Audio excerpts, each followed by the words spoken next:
বজাৰত ওলাই থকা সেউজীয়া মেথি শাক, পিঁয়াজ, মটৰ, কেপচিকাম, বিলাহী আৰু দুপাহমান ফুলকবি লৈ আজি বনাব ল'লোঁ এটা স্পেচিয়েল ডিছ। আৰু তাৰ বাবে আমাৰ কেৰাহীখনত অলপমান তেল গৰম কৰি প্ৰথমে ফুলকবিকেইটা ভাজি ল'লোঁ।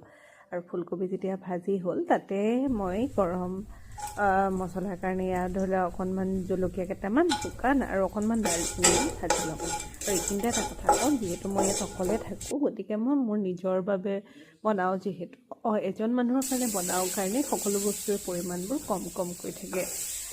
ইয়াৰ ইফালে মোৰ জলকীয়া আৰু দালচেনি টুকুৰাটো গৰম হোৱাৰ পিছতে মই ইয়াত তেলত পিঁয়াজ দিলোঁ আৰু লগতে এয়া কেপচিকাম আৰু বিলাহী দি এইখিনি ভালদৰে ভাজি ল'ম।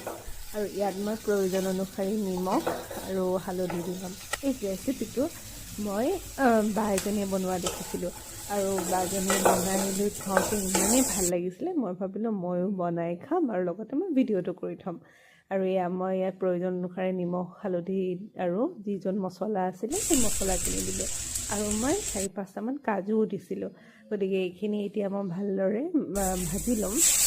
আৰু ভাজি যেতিয়া হ'ব নহয়, তেতিয়া মই গৰম পানী অলপমান দি এনেদৰে ভালদৰে ভাজিম, যাতে এইখিনি বস্তুখিনি ভালদৰে সিজি যায়। এয়া মই প্ৰায় 10 মিনিটমান সময় ভাজিলোঁ দেই। আৰু যেতিয়া সেইখিনি হৈ গ'ল, তেতিয়া মই এইখিনি উঠাই লৈ পেলাই মিক্সিত এটা পেষ্ট কৰি থ'ম। আৰু এয়া আজি মোৰ ৰেচিপিটোৰ মেইন ইনগ্ৰিডিয়েণ্ট পনীৰ খাই মই বৰ এটা ভাল নাপাওঁ, কিন্তু এই ৰেচিপিটো মোৰ ইমান বেছি ভাল লাগিলে নহয়, তো মই সেয়েহে আজি বনাবলৈ ট্ৰাই কৰিলোঁ। এয়া মই এতিয়া পনীৰ ভাজা তেলখিনিতে আদা নহৰু পেষ্টটো ভাজি ল'লোঁ। আৰু তাৰপাছত এয়া কেঁচা মটৰ আৰু এই মেথি শাকখিনি এনেদৰে ভাজি ল'লোঁ।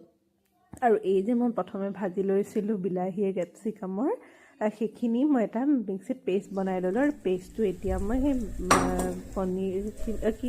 মটৰ আৰু মেথি শাকখিনি এনেদৰে দি ভালদৰে ভাজি ল'লোঁ। যিহেতু নিমখ হালধি মই আগতে সোৱাদ অনুসৰি দিছিলোঁৱেই, গতিকে এতিয়া মই এইখিনি উতলা পনীৰ টুকুৰা দি দিলোঁ। আৰু এইখিনি উতলি বৰ সুন্দৰ গোন্ধ এটা ওলাইছে একদম মানে। আৰু তো এয়া মোৰ মেইন ৰেচিপিটোৱে হৈ গ'ল। আৰু এয়া ভাতৰ লগত এনেদৰে পৰিৱেশন কৰিলোঁ। আৰু এই ৰেচিপিটোৰ নাম আছিল মেথি পনীৰ। আৰু মেথি পনীৰ মই যোনগৰাকী বায়ে বনাই খুৱাইছিলোঁ, তাইৰ তাত ইমান সুন্দৰ লাগিছিলে নহয়। আজি পিছে প্ৰথমবাৰ বনোৱা হিচাপত মোৰ থালিখনো বৰ সুন্দৰেই লাগিলে খাই। আপোনালোকেও বনাই খাব পাৰে।